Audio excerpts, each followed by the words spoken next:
गजा में लागू युद्ध विराम पर अब सबसे बड़ा खतरा मंडराने लगा है। बुधवार को इसराइल ने गजा पट्टी के हमास नियंत्रित इलाकों में भारी हवाई हमले किए, जिसमें कम से कम 22 फिलिस्तीनी नागरिकों की मौत हो गई। यह हमला युद्ध विराम लागू होने की एक महीने के अंदर सबसे घातक माना जा रहा है और इसका सीधा असर पूरे वेस्ट एशिया में तनाव बढ़ाने वाला है। आईडीएफ का दावा है कि दक्षिणी गजा में उनके सैनिकों पर हमास के लड़ाकों ने गोलीबारी की, जिसे युद्ध विराम का उल्लंघन समझकर जवाबी हमला किया गया। लेकिन हमास ने आरोपों को सिरे से खारिज करते हुए कहा कि इसराइल जानबूझकर युद्ध विराम को कमजोर करना चाहता है। फिलिस्तीनी सिविल डिफेंस के मुताबिक गजा सिटी में 12 और खान यूनिस में 10 नागरिक मारे गए। यह घटना ऐसे वक्त में हुई है जब 10 अक्टूबर को अमेरिकी मध्यस्थता में युद्ध विराम लागू हुआ था, लेकिन उसके बाद से सीमित झड़पें लगातार जारी रही। तनाव सिर्फ गजा तक सीमित नहीं रहा। लेबनान के सिडॉन शहर में भी इसराइल ने हवाई हमले किए। एक फिलिस्तीनी शरणार्थी कैंप के पास इसराइल के हवाई हमले में कम से कम 13 लोगों की मौत हो गई। लेबनान के स्वास्थ्य मंत्रालय ने इसकी पुष्टि की है। यह हमला सीडॉन के एन अल हिलवेह कैंप के बाहर हुआ, एक ऐसा इलाका जहां रात के वक्त लोग मस्जिद के आसपास जुटे रहते हैं। लेकिन रात की उस भीड़ पर मौत ऊपर से बरसी और कुछ ही सेकंड में कई जिंदगियां खत्म हो गईं।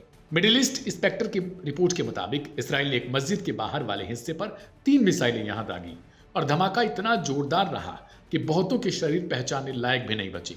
इसराइल डिफेंस फोर्सेस का दावा रहा कि उसका निशाना हमास का एक ट्रेनिंग कंपाउंड था, एक ऐसी जगह जिसे उनके मुताबिक इसराइल पर हमले की योजना बनाने के लिए इस्तेमाल किया जा रहा था। लेकिन हमास ने इस दावे को पूरी तरीके से झूठा करार दिया।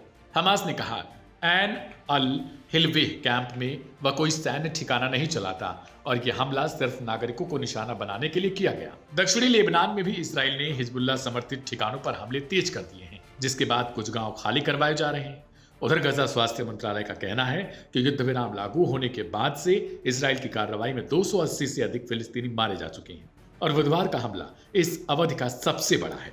दूसरी तरफ इस युद्ध विराम को बनाए रखने के लिए अमेरिकी राष्ट्रपति डोनाल्ड ट्रंप की 20 सूत्रीय गजा शांति योजना लागू की जा रही है। योजना के पहले चरण में इसराइल के सभी 48 बंधकों को वापस लाना था, जिनमें से ज्यादातर जिंदा लौट चुके।